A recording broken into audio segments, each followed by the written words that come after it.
Assalamualaikum warahmatullahi wabarakatuh. Halo guys, balik lagi dengan channel kita belajar bareng yuk. Oke, pada kesempatan kali ini kita masih bakal ngebahas tentang KP 04 kriteria perencanaan bagian bangunan. Oke, pada poin kali ini kita bakal mulai dari poin ke-9, bangunan-bangunan pelengkap. Oke, bismillahirrahmanirrahim. Mari kita mulai aja. Pertama kita bakal ngebahas tentang tanggul. Kegunaannya adalah untuk melindungi daerah irigasi dari banjir yang disebabkan oleh sungai, pembuang yang besar atau laut.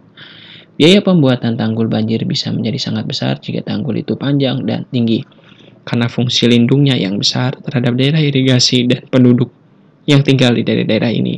Maka kekuatan dan keamanan tanggul harus benar-benar diselidiki dan direncana sebaik-baiknya. Kemudian, bahan dari tanggul, biasanya tanggul dibuat dari bahan timbul yang digali di dekat atau sejajar dengan garis tanggul. Apabila galian dibuat sejajar dengan lokasi tanggul, maka penyelidikan untuk pondasi dan daerah galian dapat dilakukan sekaligus. Untuk tanggul-tanggul tertentu, mungkin perlu membuka daerah sumber bahan timbunan khusus di luar lapangan dan mengangkutnya ke lokasi. Jika kondisi tanah tidak stabil, akan lebih ekonomis untuk memindahkan lokasi tanggul daripada menerapkan metode pelaksanaan yang mahal. The Unified Soil Classification System dapat dilihat dari KP06 parameter bangunan memberikan sistem yang sangat bermanfaat untuk menentukan klasifikasi tanah yang diketahui dalam pelaksanaan tanggul dan pondasi. Kemudian debit perencanaan, elevasi tanggul hilir dari bangunan utama didasarkan pada tinggi banjir dengan periode ulang 5 sampai 25 tahun. Ki 5 tahunan untuk hutan, tapi untuk melindungi perkotaan Ki 25 tahunan. Periode ulang tersebut akan ditetapkan berdasarkan jumlah penduduk yang terkena akibat banjir yang mungkin terjadi, serta pada nilai ekonomis tanah dan semua prasarananya. Biasanya di sebelah hulu bagian bangunan utama tidak akan dibuat tanggul sungai untuk melindungi lahan dari genangan banjir. Trase tanggul di sepanjang sungai sebaiknya direncanakan pada trase pada jarak yang tepat dari dasar air rendah. Bila hal ini tidak mungkin, maka harus dibuat lindungan terhadap erosi di sepanjang tanggul. Adalah perlu untuk membuat penyelidikan pendahuluan mengenai lokasi tanggul guna menentukan satu perkiraan muka air banjir, tinggi dan lamanya. Yang kedua, elevasi tanah yang akan dilindungi. 3, hak milik yang dilibatkan. Yang 4, masalah-masalah fisik yang sangat mungkin dijumpai, terutama kondisi tanah karena ini erat hubungannya dengan kebutuhan pondasi dan galian timbunan. Yang kelima, tata guna tanah dan peningkatan tanah pertanian guna menilai arti penting daerah yang akan dilindungi dari segi ekonomi. Kemudian ada juga tinggi jagaan. Tinggi rencana tanggul atau HD akan merupakan jumlah tinggi muka air rencana H dan tinggi jagaan HF. Ketinggian yang dibuat itu termasuk longgaran untuk kemungkinan penurunan atau HS yang akan bergantung kepada pondasi serta bahan yang dipakai dalam pelaksanaan.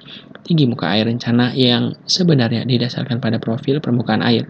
Tinggi jagaan atau HF merupakan longgaran yang ditambahkan untuk tinggi muka air yang diambil, termasuk atau tidak termasuk tinggi gelombang. Tinggi minimum jagaan tanggul sebaiknya diambil 0,6 meter. Nah, di sini ya HS-nya itu ini muka air rencananya, kemudian ini H, ini kan muka air rencana, HD-nya ini adalah ditambah dengan H1.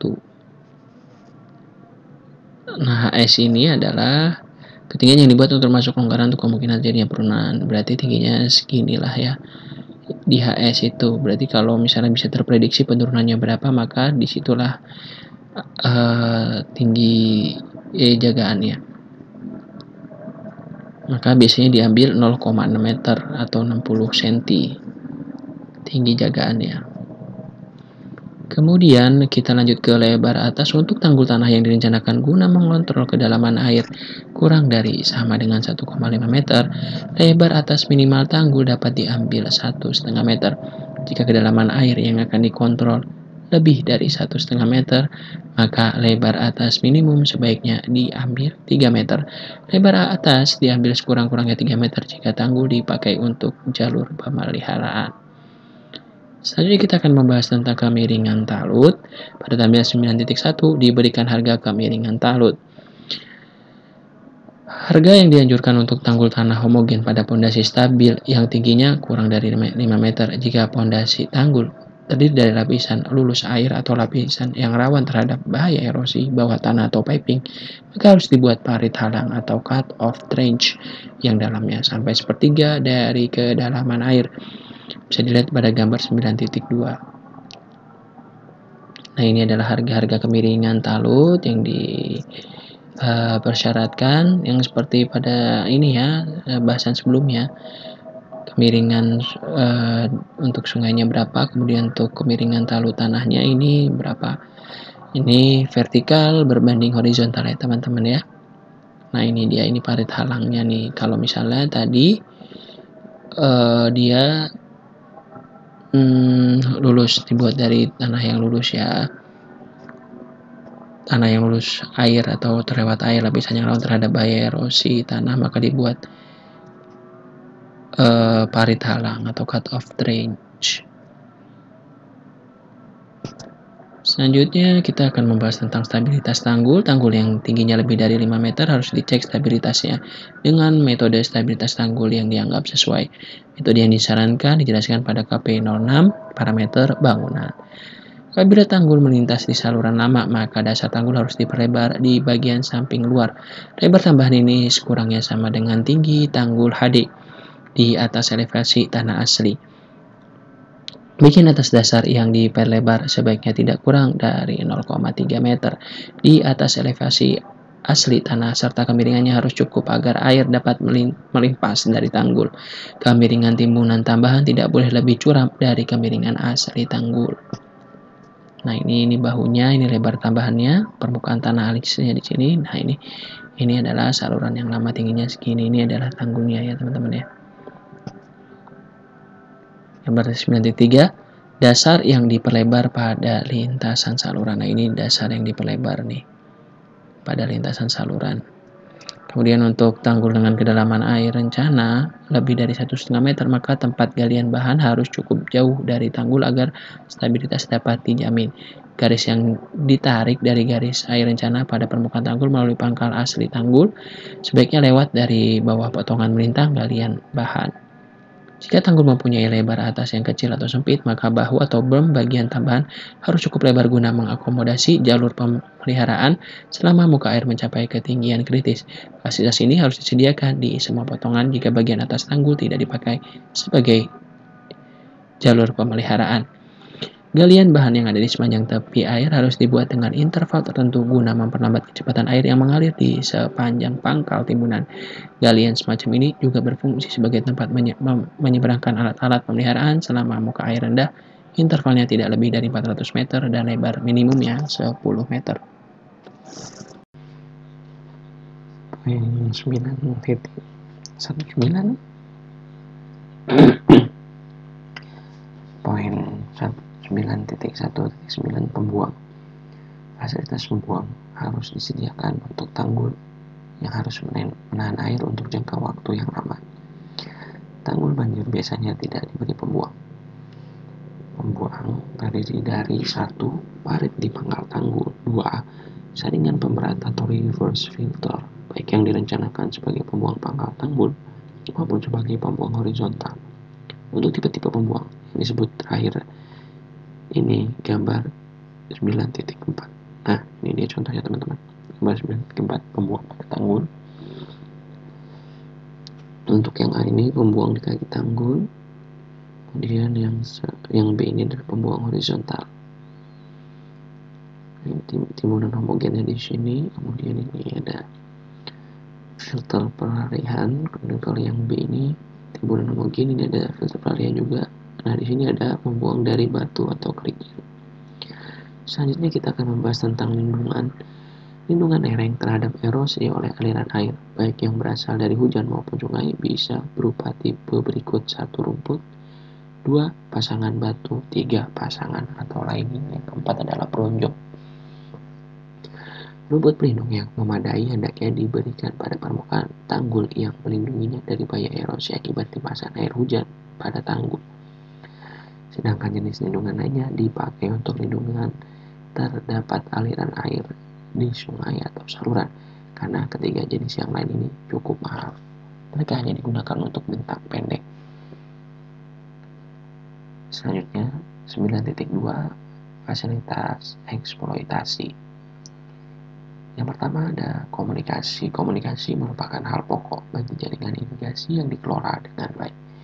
Di sini akan ditinjau dua metode komunikasi. Yang pertama, komunikasi fisik dengan jaringan jalan. Yang kedua adalah komunikasi non-fisik dengan radio atau telepon. Pentingnya jaringan jalan yang memadai sudah jelas. Jaringan jalan tidak hanya diperlukan untuk inspeksi dan jalan masuk ke arah irigasi, tetapi juga untuk angkutan bahan ke lokasi dan angkutan hasil-hasil produksi ke luar daerah dan ke pasar. Yang kedua ada jaringan jalan. Yang pertama, mohon maaf, jaringan jalan kita bakal membahas tentang jaringan jalan terlebih dahulu ya. Oke, jaringan jalan untuk keperluan eksploitasi dan pemeliharaan atau dan eksploitasi dan pemeliharaan. Jaringan jalan harus dibangun di sepanjang borat nadi jaringan irigasi, yaitu saluran primer dan sekunder. Selain itu, untuk keperluan pengangkutan hasil panen serta untuk jalan masuk alat pertanian seperti traktor, maka perlu dilengkapi jalan petani. Di tingkat jaringan tersier dan kuarter sepanjang itu memang diperlukan oleh petani setempat dan dengan persetujuan petani setempat pula, karena banyak ditemukan di lapangan jalan petani yang rusak dan tidak ada sama sekali, sehingga akses petani dari dan ke sawah menjadi terhambat, terutama untuk petak sawah yang paling ujung, petak sawah tersier ya teman-teman ya. Jalan juga harus dibangun di sepanjang saluran pembuang yang besar dan di atas tanggul banjir. Konstruksi jalan tersebut harus dibangun memadai agar dapat memenuhi kebutuhan keluar masuknya staf dan eksploitasi dan pemeliharaan di daerah proyek, khususnya selama musim hujan. Bangunan penting harus mudah dicapai sewaktu turun hujan lebat. Jika kurang berfungsi, maka bangunan itu akan membahayakan keselamatan proyek dan penduduk yang bermukim di daerah itu. Kriteria bangunan untuk jalan harus dibahas dalam bab 8. Dalam hubungan ini, perencanaan jaringan jalan perlu memikirkan sarana angkutan yang dipakai oleh staf dan para pengguna lain jaringan ini. Berdasarkan kategori sarana angkutan atau transport dan perkiraan volume lalu lintas, perencana akan menentukan kelas jalan dan parameter bangunannya. Yang kedua, jaringan radio dan telepon. Jaringan komunikasi telepon dan radio sama pentingnya dalam kegiatan eksploitasi jaringan irigasi. Kedua jaringan jalan dan telepon atau radio harus diinstalasi dan saling melengkapi satu sama lain. Jaringan telepon dan radio mempunyai kelebihan dan kelemahan masing-masing. Beberapa di antaranya adalah: 1. Pemasangan jaringan telepon lebih baik, tetapi di daerah yang lebih berkembang. Perangkat kerasnya, misalnya tiang telepon sudah ada. Yang kedua, jaringan telepon dapat dihubungkan ke jaringan umum. Ini memungkinkan untuk berhubungan dengan lebih baik banyak orang. Saluran telepon mudah rusak, khususnya selama hujan badai. Justru suatu sarana ini paling dibutuhkan. Sambungan radio mudah pemasangannya. Kemudian, persediaan tenaga atau kebanyakan digunakan baterai tidak bisa diandalkan jika sistem penyediaan tenaga umum tidak ada. Yang terakhir, jarak yang bisa diliput oleh pemancar radio terbatas akibat jangkauan gelombang radio yang terbatas. Biasanya pada FM ya, pada gelombang FM. Karena alasan di atas, maka cara pemecahan yang dianjurkan adalah membuat sistem komunikasi yang merupakan kombinasi antara sambungan telepon dan radio pemancar atau penerima. Kemudian ada keperluan selanjutnya adalah kantor dan perumahan staf. Perumahan harus disediakan untuk staf lapangan, seperti misalnya juru pengairan, mantri pengairan, dan pengamat. Para petugas lapangan bermukim di lapangan dekat dengan daerah kerja mereka atau dengan bangunan yang menjadi tanggung jawabnya. Rumah ini digolong-golongkan menurut pangkat pegawai dalam meter persegi. Biasanya rumah-rumah ini mempunyai luas rantai 36 meter persegi untuk juru pengairan, 50 meter persegi untuk pengamat pengairan, dan 70 meter persegi untuk kepala seksi pengairan.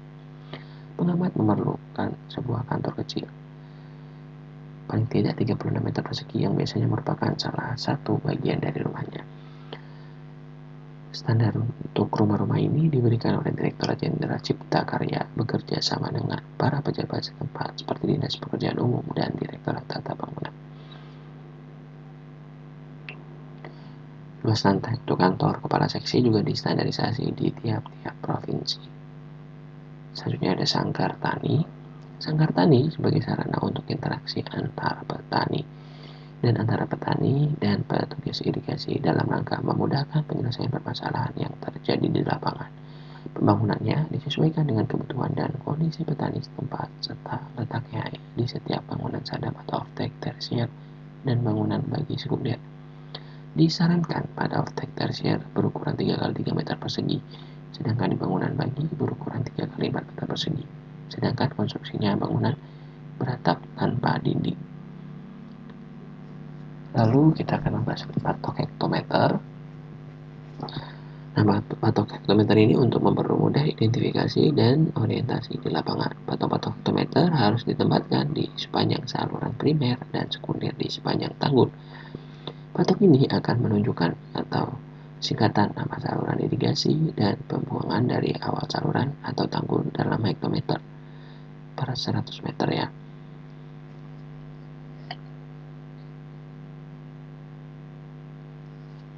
Dan singkatan nama saluran. Gambar 9.5 menyajikan contoh patok hektometer dan penempatannya. Nah, ini warnanya kuning, ini angka hitam, ini hurufnya huruf kuning, dan ini dasarnya warna biru.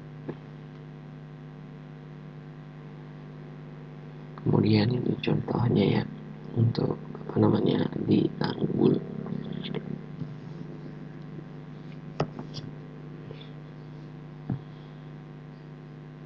Ketinggiannya 100 cm atau 1 meter ya tingginya. Tertanamnya 65 cm, kemudian yang muncul di atas permukaannya 35 cm. Patok sempadan. Nah, setelah proses pembebasan tanah selesai dilaksanakan, ditinjak lanjuti pemasangan patok tetap sepanjang garis sempadan dengan jarak minimal 100 meter pada saluran relatif lurus. Maksimal setiap 25 meter pada tinggungan saluran atau lebih rapat sesuai dengan garis lingkar tinggungan. Setiap patok ditetapkan koordinatnya, dipetakan, dan disahkan oleh pejabat yang berwenang.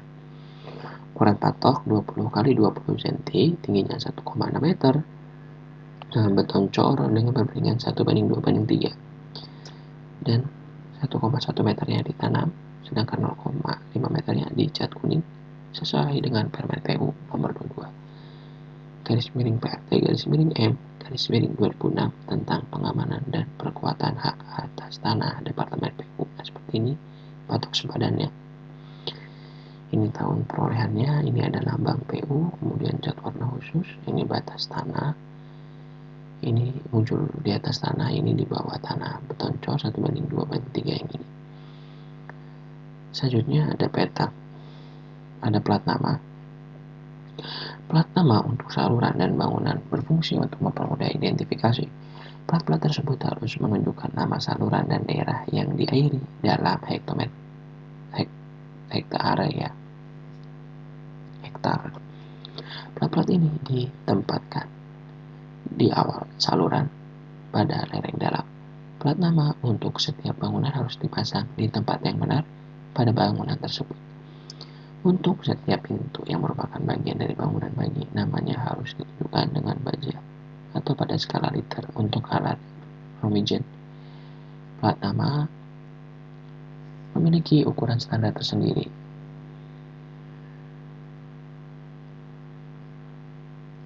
Dapat dilihat pada standar bangunan irigasi BI nomor 02.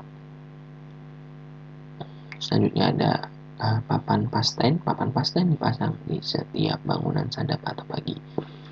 Ukuran dan tulisan pada paparan pasten distandarisasi sesuai dengan bangunan irigasi BI nomor 02. Juru pintu akan mengisi papan-papan ini secara teratur dengan data sebenarnya mengenai setelah pintu dan pusat debit. Petani dapat membaca dan mencek apakah pembagian air ditangani sebagaimana mestinya. Papan pasteng juga menunjukkan berbagai daerah dengan tanamannya serta tahap pertumbuhan tanaman-tanaman tersebut.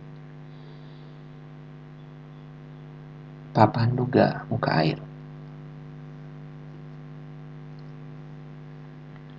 Papan duga untuk membaca tinggi muka air di saluran terbuat dari plat baja yang dilapisi bahan logam enamel. Warna-warna yang digunakan adalah putih untuk alas dan biru untuk huruf dan angka. Papan duga mempunyai ukuran yang diberikan pada standar bangunan irigasi BI nomor 02. Penempatan papan duga bergantung pada pemanfaatan papan tersebut. Untuk bangunan utama atau sungai, papan ini dipasang dengan ketinggian 0 pada mercu bendung atau pada evaluasi yang tepat sesuai dengan ketinggian titik 0 yang dipakai. Papan duga untuk alat Robinson hanya memberikan tinggi muka air relatif saja dan pembacaan yang sama di saluran dan pada skala cm pada kerangka bangunan. Untuk alat ukur Kram de Gruyter, tinggi titik 0 papan duga harus sesuai dengan tinggi ambang pintu yang menunjukkan kedalaman air di atas ambang. Papan duga dipasang pada bangunan dan dipakai untuk menyetel pintu dan debit. Dibuat dari aluminium dengan garis-garis dan huruf yang digoreskan. Penggunaan baja berlapis enamel untuk papan duga ini tidak dianjurkan karena mudah rusak dan tidak terbaca. Selanjutnya ada pintu bangunan di saluran biasanya dibuat dari baja dalam standar bangunan irigasi atau BI nomor 02. Diberikan detail lengkap mengenai ukuran dan tipe standar pintu. Ketiga pintu tipe standar adalah 1. Pintu gerak Romingen, yang kedua pintu Kram de Gruyter, yang ketiga adalah pintu sorong. Pintu-pintu lain diberikan pada tipe bangunan irigasi pada BI 01. Pintu sorong dengan bukaan lebar biasanya dibuat dari kayu yang lebih murah untuk ukuran ini. Pintu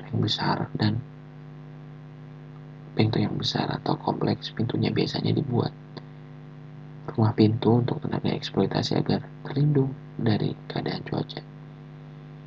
Kemudian ada pintu radial. Pintu radial bisa mempunyai keuntungan ekonomis bila bangunan di mana pintu ini dipasang dibuat dari beton. Pada bangunan dari pasangan batu, gaya horizontal pada as menimbulkan masalah konstruksi. Kemudian ada pintu keluar outlet. Pembuangan adalah tipe pintu khusus karena harus dapat menghalangi air yang telah dibuang agar tidak mengalir kembali ke daerah semula jika muka air di luar lebih tinggi dari muka air di dalam pembuang. Keadaan ini dapat terjadi pada pembuang ke sungai, pada waktu sungai banjir, pada pembuang ke laut yang dipengaruhi oleh pasang surut laut. Memberikan beberapa contoh pintu otomatis yang bisa dipakai untuk keperluan ini, tetapi biasanya dipakai tipe pintu katup yang lebih sederhana. Selanjutnya ada AWLR nih. Nah, mengingat semakin meningkatnya pemanfaatan sumber daya air untuk berbagai keperluan serta kecenderungan menurunnya kontinuitas ketersediaan air, maka perlu dilakukan penghematan atau efisiensi pemanfaatan air untuk irigasi, yang merupakan pemanfaatan air yang paling besar. Dengan mempertimbangkan pemikiran di atas, maka pada setiap daerah irigasi perlu dipasang alat pengukur debit air secara kontinu. Untuk itu, pada awal saluran induk perlu dipasang automatic water level recorder atau AWR. Automatic water level recorder adalah alat perekam tinggi muka air secara kontinu dengan menggunakan rating curve yang sesuai. Akan dengan mudah diketahui debit serta volume dari air yang melewati alat ini. AWLR hanya dipasang pada daerah irigasi yang mempunyai area lebih besar atau sama dengan 1000 hektar dan dipasang di saluran induk setelah air masuk pintu intake dan melewati kantong lumpur jika direncanakan dengan kantong lumpur. Tipe AWLR terdiri dari 2 tipe, yaitu tipe pencatatan grafik dan tipe pencatatan digital. Tipe pencatatan digital lebih praktis karena pencatatan sudah langsung berupa besaran numerik, namun harganya lebih mahal dari AWLR tipe pencatatan grafis. Adapun pertimbangan pemilihan lokasi pemasangan AWLR adalah sebagai berikut. 1. Saluran harus merupakan saluran pasangan beton supaya aliran air tidak bergelombang. Yang kedua, jarak dari pintu outlet kantong lumpur jika direncanakan dengan kantong lumpur atau dari pintu intake adalah 50 meter. Yang ketiga, saluran harus lurus mulai dari pintu outlet kantong lumpur jika direncanakan dengan kantong lumpur atau dari pintu intake sampai 50 meter di downstream stasiun AWLR. Nah, berikut ini teman-teman contoh dari gambar dari lokasi penempatan AWLR. Nah, ini adalah pos AWLR-nya. Kemudian ini pintu outlet kantong lumpur. Di sini kantong lumpurnya jadi 50 meter setelah kantong lumpur gitu teman-teman. Atau 50 meter dari pintu intake, kemudian kantong lumpur. Nah, ini baru AWLR-nya. Agar volumenya ini murni gitu. Murni debit aliran, bukan tercampur dengan sedimen lumpur gitu atau sedimen yang ada di sini.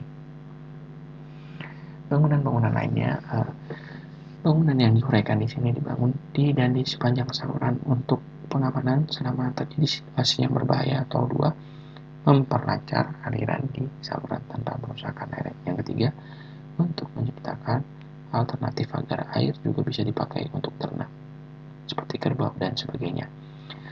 Peralatan pengaman. Para perencana harus menyadari bahwa yang ditimbulkan oleh bangunan yang direncana terhadap keamanan umum, terutama anak-anak. Peralatan pengaman dimasukkan untuk mencegah orang atau ternak masuk ke dalam saluran atau membantu keluar orang-orang yang dengan atau tidak masuk ke dalam saluran. Peralatan pengaman yang dapat dipakai adalah pagar, pegangan atau sandaran, tanda bahaya, kisi-kisi penyaring, tangga, dan penghalang di depan lubang masuk pipa. Karena peralatan pengaman mahal harganya, maka harus benar-benar diselidiki apakah alat ini memang perlu dipasang. Paling tidak lubang masuk sipon atau pin bangunan-bangunan dengan aliran air yang cepat harus diberi pelindung. Pagar atau instalasi kisi-kisi penyaring di muka lebih disukai untuk bangunan ini, tetapi tali pengaman di depan lubang masuk atau tangga pada tarut kadang-kadang lebih cocok. Selanjutnya ada tempat cuci. Tempat cuci yang berupa tangga pada tanggul saluran akan memungkinkan penduduk yang tinggal di daerah dekat saluran untuk mencapai air saluran. Dengan menyediakan tempat cuci berarti mencegah penduduk agar mereka tidak membuat fasilitas itu sendiri dengan cara merusak atau menghalangi saluran. Nah, standar perencanaan tangga cuci sesuai dengan bangunan irigasi BI nomor 02. Kolam mandi ternak. Pemandikan ternak atau kerbau di saluran merupakan penyebab utama semakin rusaknya tanggul saluran di berbagai daerah. Agar ternak tidak masuk saluran, dibuatlah tempat mandi khusus untuk ternak. Jika tersedia tempat, kolam ini akan dibuat di luar saluran tetapi diberi air dari saluran dengan pipa. Kalau tidak cukup tersedia tempat di luar saluran, kolam mandi ternak dapat dibuat sebagai bagian dari saluran yang diperlebar dan diberi lindungan. Satu kolam mandi ternak untuk satu desa akan cukup. Kolam-kolam ini dibangun di sepanjang atau di dalam saluran irigasi. Hanya diperlukan jika tidak tersedia kolam mandi di tempat lain, misalnya di saluran pembuang atau sungai. Selanjutnya ada pencegah rembesan. Rembesan terjadi apabila bangunan harus mengatasi beda tinggi muka air dan jika aliran yang diakibatkan meresap masuk ke dalam tanah di sekitar bangunan. Aliran air ini mempunyai pengaruh yang merusak stabilitas bangunan karena terangkutnya bahan halus dapat menyebabkan erosi bawah tanah. Jika erosi bawah tanah sudah terjadi, maka terbentuklah jalur rembesan antara bagian hulu dan hilir bangunan. Ini biasanya mengakibatkan kerusakan akibat terkikisnya tanah pondasi. Terangkutnya bahan halus dan erosi bawah tanah yang diakibatkan dapat dicegah dan dengan cara 1. Memperpanjang jalur rembesan dan atau 2. Menggunakan filter. Selanjutnya kita akan membahas tentang dinding halang. Dinding-dinding atau cut-off wall yang dibuat tegak lurus terhadap bangunan merupakan lindungan yang efektif terhadap rembesan. Dalam teori angka rembesan lain, dinding vertikal diambil atau dihitung penuh, sedangkan bidang horizontal hanya diambil sepertiga dari panjangnya. Dinding halang ditempatkan di bawah dan di kedua sisi bangunan yang mungkin harus menanggulangi beda tinggi energi yang besar seperti bangunan terjun, bangunan pengatur, dan pintu. Bangunan seperti pipa gorong-gorong dan pipa sipon sangat memerlukan dinding halang di sekitar pipa untuk mencegah terjadinya rembesan di sepanjang pipa bagian luar. Gambar 9.8 menyajikan contoh dinding-dinding halang pada umumnya akan lebih baik untuk tidak membuat dinding yang lebih kecil dari yang diperlihatkan pada gambar 9.8 karena dua alasan. Yang pertama, akan terjadi jalur rembesan yang terpusat di titik ini. Yang kedua, akan terjadi kedalaman fondasi yang berbeda-beda untuk dinding itu, dan dengan demikian menyebabkan sebaran penurunan yang berbeda-beda. Pada gilirannya, hal ini akan menyebabkan retak-retak dan dinding tidak dapat lagi berfungsi. Dinding halang bisa dibuat tipis karena dinding ini tidak terkena gaya apapun kecuali menahan beratnya sendiri. Pada bangunan pengatur, tempat tepat terbaik untuk dinding halang adalah di lokasi yang sama dengan lokasi pintu. Nah, seperti ini contohnya teman-teman. Contoh dinding halang. Dinding halangnya ini bangunannya. Kemudian ini dinding halangnya di sini. Nah, ini potongan A, ini tampak atasnya nih teman-teman. Tampak atasnya, ini dinding halangnya di kanan kirinya. Potongan melintangnya seperti ini.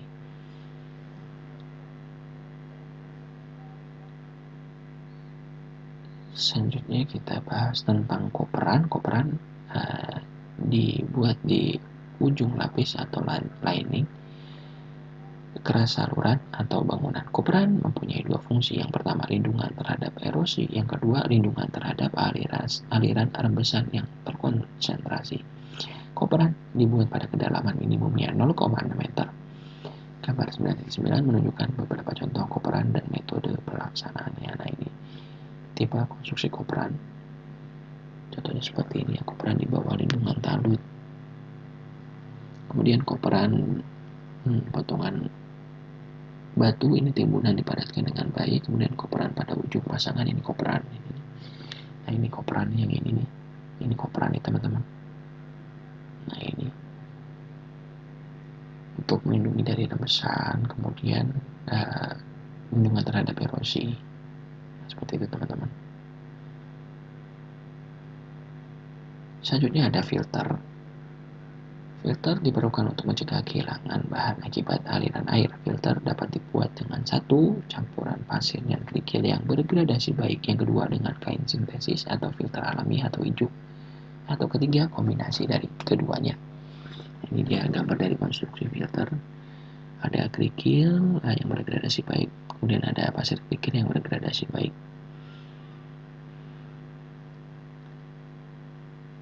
Nah, perencanaan konstruksi filter diberikan pada gambar pada pasal 6.6. Kemudian ini dia gambar 9.11 tipe-tipe lubang pembuang. Pipa PVC atau bambu dengan diameter 5, dan ini ada bagian yang menonjolnya harus dipotong. Kemudian ini ada kerikil dan kerikil bergradasi baik. Ini pasangan batu. Nah, ini contoh gambar filter teman-teman. Selanjutnya ada lubang pembuang. Lubang-lubang pembuang dapat dibuat untuk membebaskan tekanan air di belakang dinding atau penahan dan di bawah lantai. Gambar 9.11 menunjukkan sebuah tipe lubang pembuang. Lubang pembuang sebaiknya dipertimbangkan adalah, mohon maaf, ini yang ini tadi ini adalah lubang pembuang, sedangkan filter itu yang ini. Berarti yang ini gambar 9.11 menunjukkan yang ini, poin ini ya, 9.4.5. Nah, lubang pembuang dibuat untuk membebaskan tekanan air di belakang dinding atau penahan dan di bawah lantai. Gambar 9.11 menunjukkan sebuah tipe lubang pembuang. Lubang pembuang sebaiknya dipertimbangkan dalam perhitungan perencanaan karena kapasitasnya untuk membebaskan tekanan bergantung pada banyaknya parameter yang belum diketahui dan sangat lokal sifatnya. Nah, ini beberapa tipe alur pembuang. Contoh dari gambar 9.14. Ini dinding penahan beton bertulang. Ini ada selimut pembuang, kemudian ada selimut pembuang pada dinding penahan pasangan batu. Ini tanggul, kemudian ini pembuang di kaki tanggul. Ini tipe-tipe alur dari pembuang. Alur pembuang berfungsi sebagai lubang pembuang. Kalau lubang pembuang ini berupa titik lubang pembebas tekanan, maka alur pembuang lebih panjang lagi. Kebanyakan alur pembuang dibuat di ujung lantai kolam olaf atau pangkal dinding penahan. Kadang-kadang dibuat alur-alur pembuang pangkal khusus pada sisi kiri suatu tanggul. Gambar 9.12 menyajikan beberapa contoh alur pembuang. Nah, ini dia tadi yang telah ditunjukkan pada paparan ini ya. Contoh-contoh alur pembuang. Oke teman-teman semua, itu adalah bahasan terakhir pada poin ke-9 ini. Terima kasih kepada teman-teman yang telah menonton. Semoga bisa bermanfaat dan semoga sukses dan sehat selalu untuk kita semua. Amin amin ya robbal alamin. Semoga apa yang kita inginkan, kita cita-citakan dapat segera terwujud. Amin ya robbal alamin. Thank you for watching. Jangan lupa like, comment, dan subscribe-nya. Thank you. Wassalamualaikum warahmatullahi wabarakatuh.